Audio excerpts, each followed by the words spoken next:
Want to create a clean and eye-catching mask cutout transition in Adobe Premiere Pro? In this tutorial, I'll show you step-by-step how to create this effect without any plugins. Let's get started. First, find the exact point on your timeline where you want the transition to happen. Then, use the razor tool to cut your video at that point.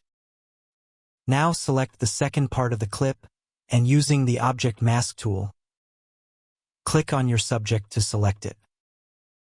If we zoom in a bit, you'll notice that some parts of the subject might not be fully selected. To fix that, click on the plus icon and draw around the missing areas to add them to the selection. Now let's zoom back out to normal. Next, go to the Effect Controls panel. Right-click on Object Mask and choose Change to Opacity Mask. This removes the background and keeps only your subject. Now click on Export Frame to capture an image of the subject. Give it a name and make sure the format is set to PNG. Also, don't forget to check Import into Project, then click OK. Now you'll see the image in your project panel. Before moving on, remove the mask from the original video so everything goes back to normal.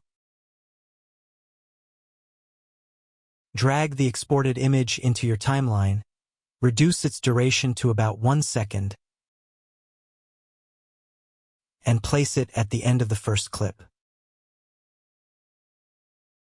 Next, search for the transform effect and apply it to the image. Move the playhead to the end of the image, and in the transform effect, create a keyframe for position. Then go to the beginning, create another keyframe, and move the subject out of the frame. So far, everything looks good.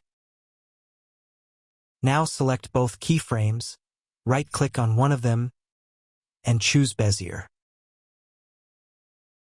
Open the position graph and use the handles to shape the motion curve.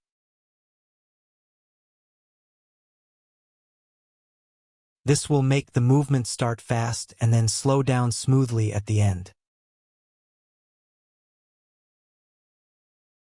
Let's preview it nice and smooth.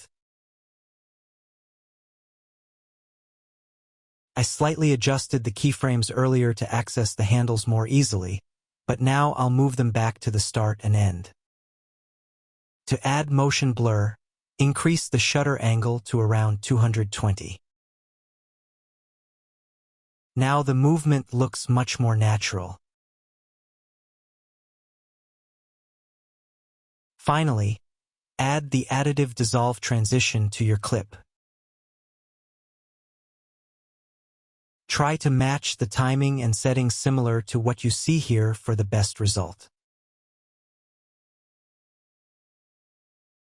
Let's play the final result. That looks perfect.